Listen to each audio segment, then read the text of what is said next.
moving on to the Quarry Road scene. Now, great in concept that we have them there on the Quarry Road, but the choice of how this scene was executed, the dialogue, the movement, I'm not quite sure what happened there. I did like, just on a positive note, I did like that they didn't have the Black Cloaked Rider, because that was so horribly derivative of Lord of the Rings when the book was first published. As I discussed, there's reasons why that was the case, but it was really on the nose even then. It would just be laughable now and really painful to do that, so I'm glad they didn't do that. However, it kind of left them with a little bit, well, what do we do in this scene? I don't know if they solved it. So the first issue is as you know, Bob, dialogue that happens here, where Rand and Tam, who are meant to be a very close father and son, who've lived up this track and walked along here their whole lives, apparently Rand learns for the first time that Tam used to have to walk the wool down on foot. It just, what? This doesn't ring true as a father-son relationship. It doesn't ring true in terms of what real dialogue sounds like. It doesn't ring true in terms of anything they would know. Like, if that's what used to happen, guaranteed, Tam has told this story every time Rand was like mopey about fixing the cart as a kid, and he knows it by heart. He would be rolling his eyes, if not laughing, about the fact that this is what Tam does. If that's the story, it just didn't ring true and didn't feel like a real relationship and didn't tell us much about their relationship. Next they stop, and this was the second issue, which is the random shifting of the rocks. What is Rand doing here? For some reason, and I feel like the director's like, we can't just have you standing there. Maybe do something with the rocks. And so he's randomly picking up rocks by the side of the road and throwing them a couple of meters sideways. They're not in the way of the cart. He doesn't seem to be throwing them out of frustration or to hit anything. It's so odd when you think about it, and just takes you out of the reality of the moment. Seems very much, drama school, let's play with a prop in this. It didn't work. And I felt that was probably, it wasn't a great choice from a director's point of view to do that, but it was probably also a bit of something that they got saddled with because the writers hadn't solved it for them. When writing a scene for film, it's really important to have things for the characters to do, so they don't just become talking heads, that the actors have things to sort of engage with. In this situation, to feel grounded, which is so important in fantasy. Sometimes people are like, it's all about the fantastical. It's about being able to believe the fantastical is real, at least while you're in the story, enough that it has impact. So it has to be grounded, and it has to be grounded like these people have to travel by horse and cart on rough roads. They have to maintain themselves. They're going to have to deal with ruts in the road. They're going to have to deal with trees that have fallen over the road. That's the reality of this life, and it's hard, but they are, they're the kind of people who live out here in this circumstance. That tells us something about them. So we don't see that kind of real obstacle. It looks like a sort of idyllic, maybe fantasy tourist cart sort of rolling down through an idyllic, it just doesn't feel real. They could have had the cart, stuck in the road or clearing a tree, all these kind of options. In fact, if they wanted to make it ominous, they could have had one of those dead sheep we see later, the disemboweled sheep, could have been blocking their path on the road. Now, that would have bbeen like, whoa, what's going on? It would have added that ominous vibe. It could have shown us a little bit about Tam in that he's very particular. He's like, the sheep's throat isn't slit like wolves. Rand could be like, wolves, is it wolves? Because that's the other thing that happens here. We get wolves mentioned, but in TV, which is a visual medium, we don't see any wolves. Why don't we see the wolves? We know they're around. We know this crew had access to wolves. They're going to show up all over this season. We didn't see a wolf for him to shoot at when they're talking about wolves. Or something visual to indicate the wolves, just wind whistling. So I just felt the scene didn't quite know what it was aiming at and didn't miss the opportunity to have a vibe or tell something about the characters or ground us or any of these purposes it could have had. I think that's something that they could have had a little bit more about. And if they had found something like the dead sheep, it would have really actually been significant to them if the writers were thinking about this. And don't get me wrong, I think the writers have thought like long and hard. But I think sometimes you have to think through what would the characters do if they were real people, and they were probably thinking it a bit more in terms of this scene. This scene has to serve the plot, whereas real people in this would be like, are our sheep going to be okay? Because we don't have a lot of money. We rely on those sheep. We've got to get this stuff to market because we've got to sell it. And, we really want to go to Beltane, and we only do this every now and then. But if this is happening, should we be getting back to the farm? Like, it would be a real conflict and dilemma for them. So there seemed to be things they could have done, would have brought out the reality of this world, these characters, and would have felt a lot more convincing than this very sort of, as you know, there used to be a goat path, and, it just really felt like that. Yes. So,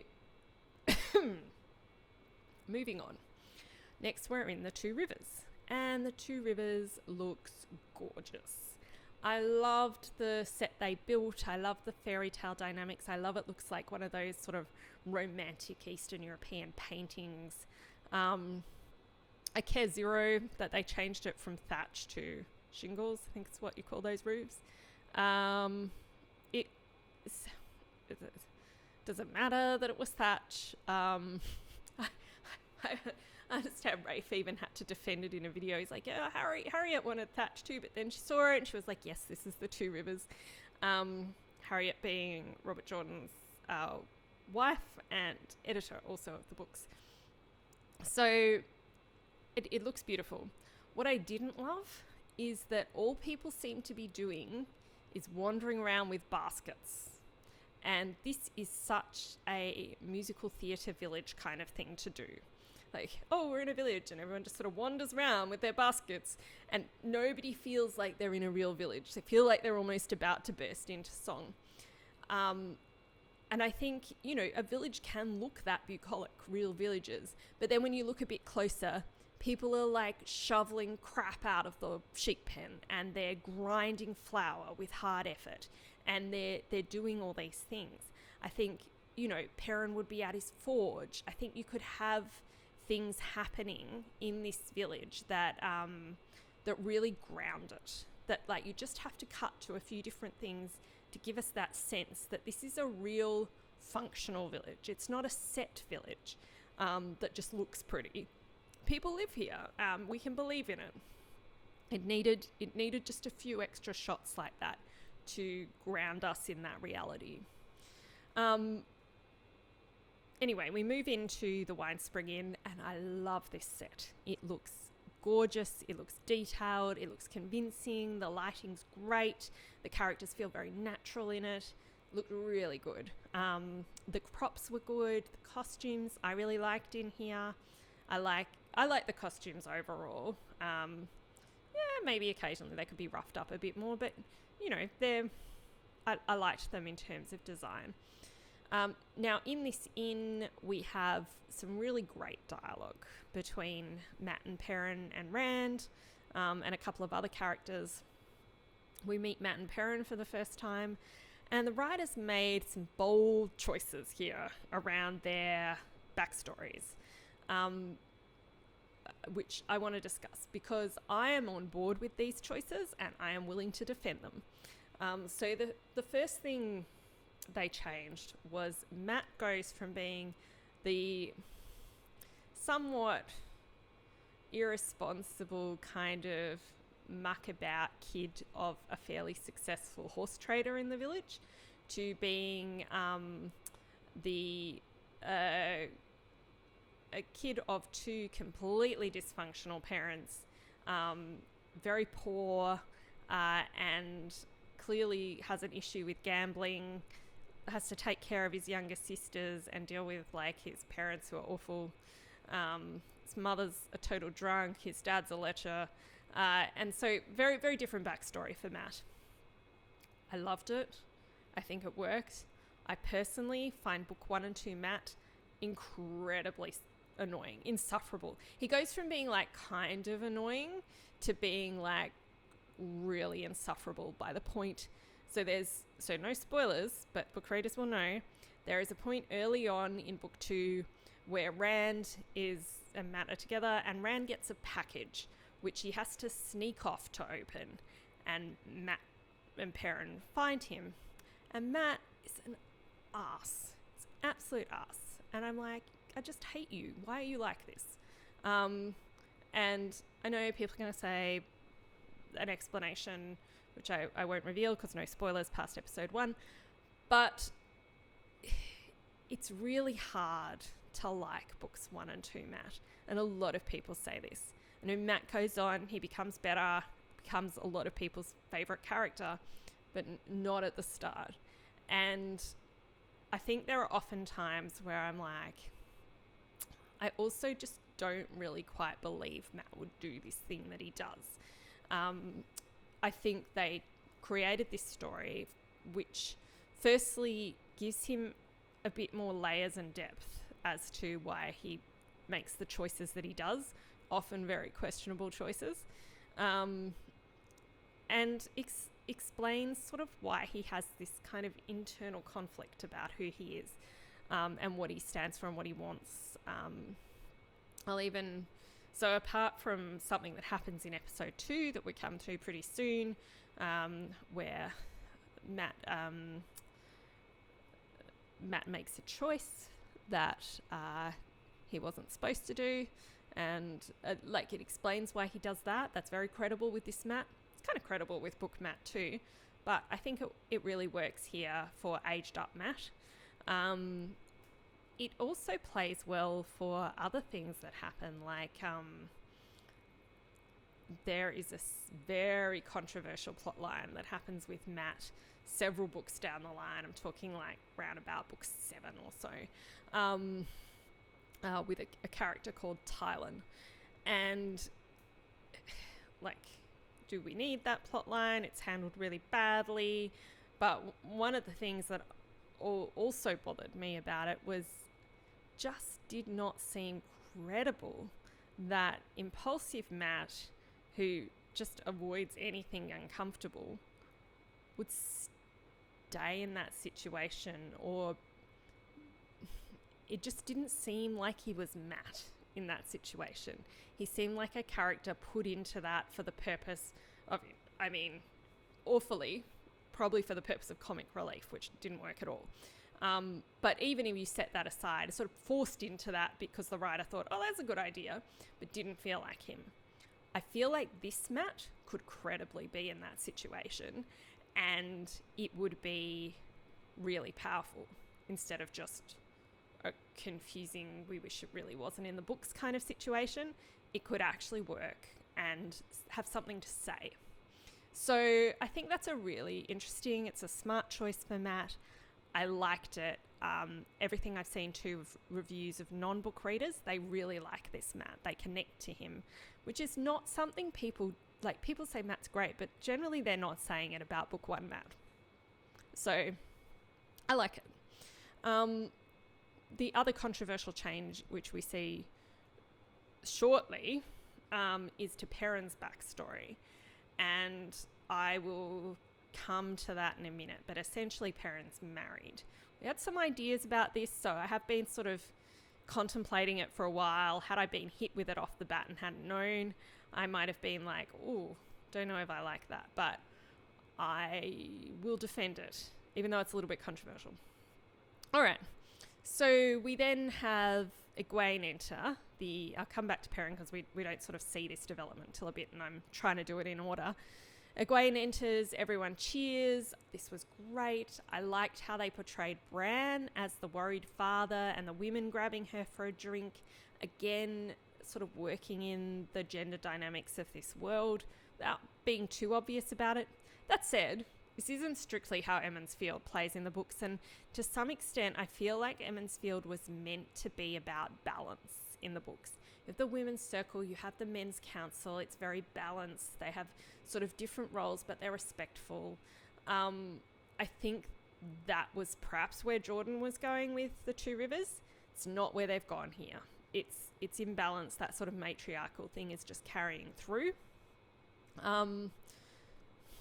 Does it make a huge difference when the overall theme of the book is imbalance? Probably not. So anyway, they did that, and this is when we first see this really minor character who you won't even know who this is, but Daise Congar, if you haven't read the books. They cast her and she shows up. Anyway, she's a slightly older woman with the curly hair who's like really into her drinking, and I loved her in this episode. Like every scene she was in on camera for 2 seconds and she stole the scene. She was fantastic. She seemed like totally real, so much energy.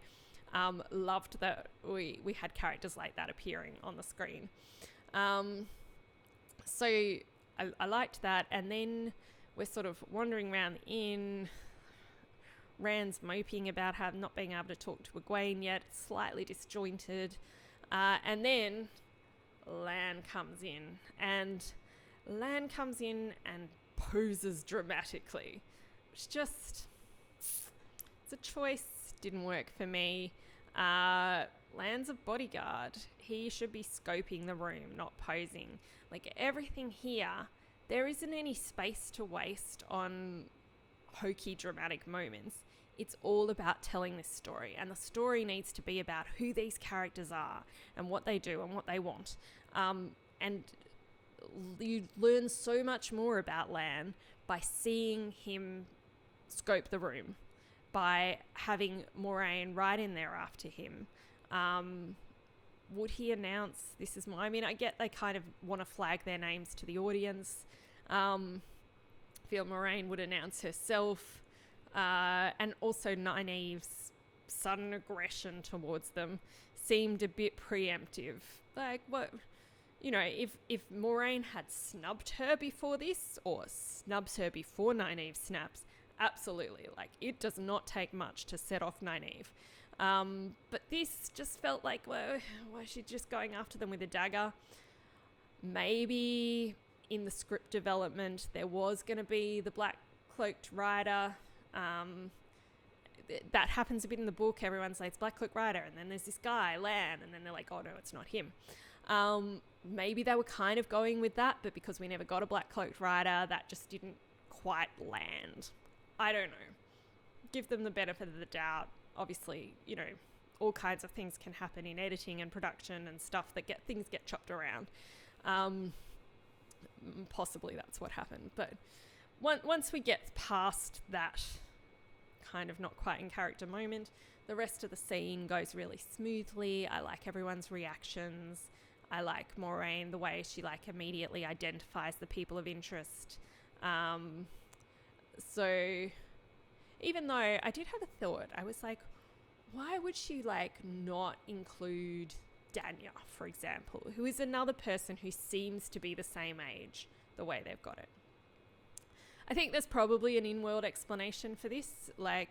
Moiraine can sense women who can channel. She can't sense men who can channel. So any man that age is on the potential list, but she can rule out any woman who can't channel, even if they are that age. So, maybe there's an explanation for that. But it's a bit mysterious why she could immediately zero in on these particular people, including Nynaeve, who obviously is several years older, and if her sense of who these people are is that vague. Anyway, no, I'd accept that there was an explanation, even if they didn't give it. We get the next departure from the book here, because Nynaeve comes up and tells Perrin that he has a wife and get back to her at the forge. And we meet Laila. Now, Laila is the one character who I think is really wholly created. Everybody else seems like an actual character or an amalgam of an actual character from the books. I mean, I feel like perhaps Laila is a bit...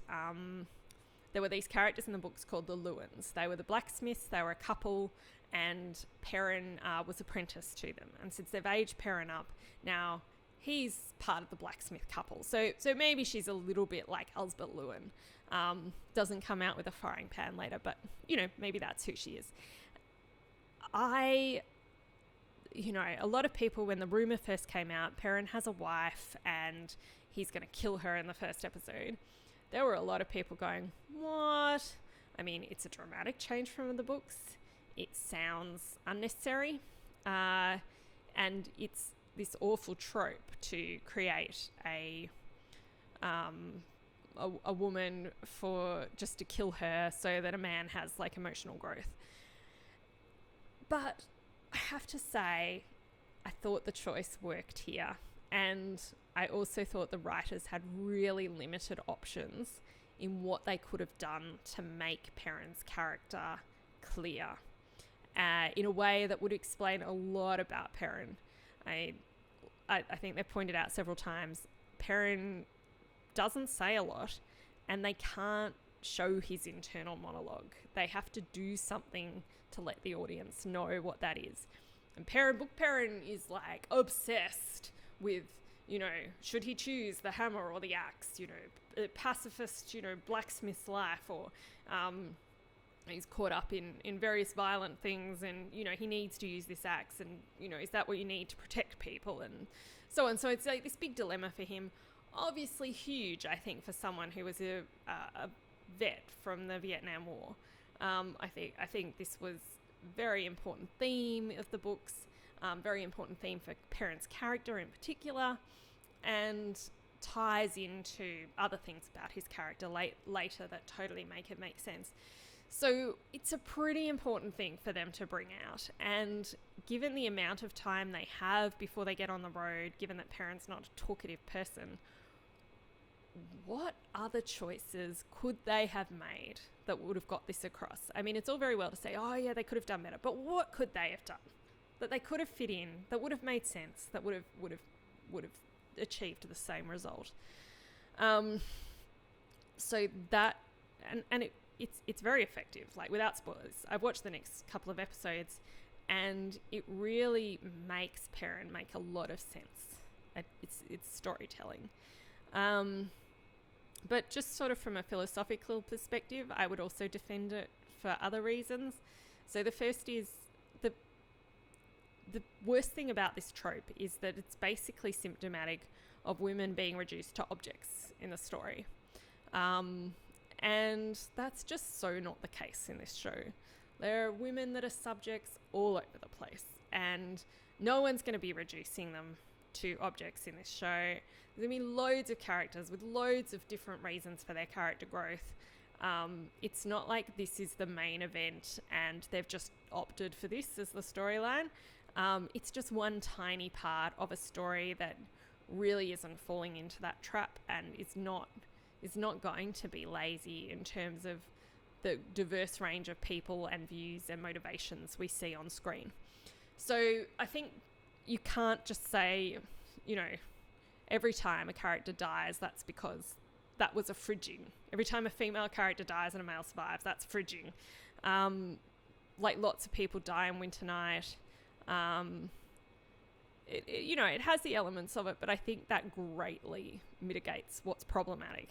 The other thing about fridging that often is a problem is that it tends to drive a plot line where it's just used to justify like macho violence. Like it's used to be and sort of say, well, this guy's a good guy, so he can't be doing anything wrong, when he just like destroys everyone's shit. Like it's just it's a really kind of particular way that's often used in that vengeance kind of story. I think people are utterly sick of, and it's so unconstructive. I think that's part of the problem of it. And I really feel that that is not where they're taking Perrin at all, even to the point it's almost a subversion of the trope. That what it does for Perrin is that he spends a lot of time thinking trying to work out how to process his trauma constructively. So I think that's very different as well. The third point is that I feel we are actually going to learn a bit more about Laila. There was something going on in that scene. She was very compelling. She had a purpose. I don't know what the purpose was, but she was feeling a whole lot of feels, and she had not gone to Egwene's initiation. And I don't know why, but I feel like they probably didn't just drop that in to never come back to it. Feel like they're going to come back to it at some point. So I don't know. I've heard someone speculate that Laila is a dark friend. That could be what it is. It could be she's somehow partly responsible for what happens on Winter Night. Tend to go back to Laila as a dark friend, I feel, because that might, kind of ease things a little bit for Perrin later on. But there's something going on there that she has a bit more character than just being some kind of hapless property of Perrin's that was stolen. That's not really how this is coming off. So I am okay with Laila, and I'm okay with what happens to Laila. And I actually think it works as a choice. It should not be everyone's first choice for character development. But, I give them this. Then we have Rand and Egwene helping their parents clean up with the inn. Oh no, we have Matt's family. Yeah, we get a little bit more of this Matt again. As I said, I think it works. Then we have Rand and Gwain helping their parents clean up the inn. There's a bit of exposition about wars and Aes Sedai that's worked in very well. It feels like a natural conversation. I like that they're in the space together. Their families have a relationship. And we move to the scene with Rand and Egwene, the romantic scene. They've aged them up. They've added a little bit of sexiness in. It's a good scene. It's not a great scene, but it's fine. I feel like a more grounded Rand in this world would have been a lot farther along about planning their future. Like, he'd have visions in his head of exactly where they're going to situate the house that he's going to build, that they're going to live in. And when Egwene pops down on the weekends, he would help her to help with the inn. And he's going to he's not just going to be picking a few berries, he's going to be planting berry bushes. And her other, he'd have a plan of what this idyllic life with Egwene was going to look like that he's thinking about. How they're going to economically survive. And he'd be more serious about this, a young man in this kind of village where they get married this young, and who is like Rand, who's very responsible and dutiful and also, really cares about her. So I just felt he seemed like a modern teenager rather than a real man from this village, if that makes sense. So that was, I thought, not as great, but I did like Gwain. I liked him trying to give her the berry, and she was like, ugh, it's in your pocket. I like that they had this slight friends with benefits vibe rather than, being deeply in love, which I think will work. But I liked that they made them a little bit more of a couple. I think lots of people agree it will set things up for some shifts later. So